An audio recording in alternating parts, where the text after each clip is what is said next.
a anorexia nervosa. Essas condições acontecem com consequência de uma exigência interna de perfeição que entra em conflito com atributos físicos imperfeitos. Isso na visão da pessoa que adquire essa doença.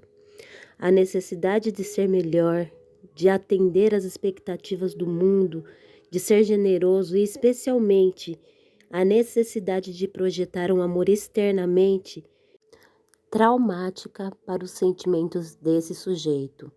Por isso, o ser humano impõe-se de regras rígidas. Ele enfrenta a realidade e determina como ela deve parecer. Isso resulta na falta de aceitação emocional e física.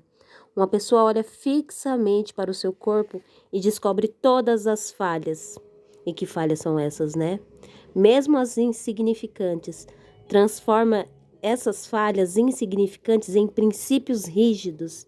A maravilha das maravilhas, a indústria da beleza e da moda, estimula os seres humanos a examinar a essência do seu corpo, segundo os princípios determinados por outras pessoas. Como a maioria dos seres humanos tem medo de abraçar as incertezas, eles são capturados por modismos. Todas as meninas devem perder peso para parecer esbeltas e adaptar-se ao meio social. Uma mulher deve ter uma determinada aparência, um homem só deve ter certa aparência e não outra.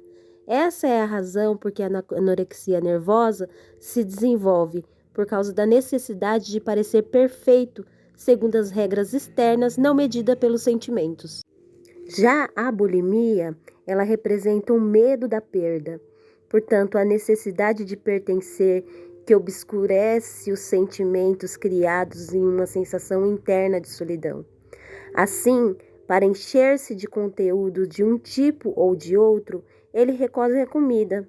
Contudo, quando os sentimentos estão obscurecidos, as refeições não estão monitoradas, porque simplesmente o ser humano é obsessivo em relação às refeições indiscriminalizadas. Como ele não pode distinguir entre o que é ou o que não é apropriado, o ser humano come absolutamente tudo.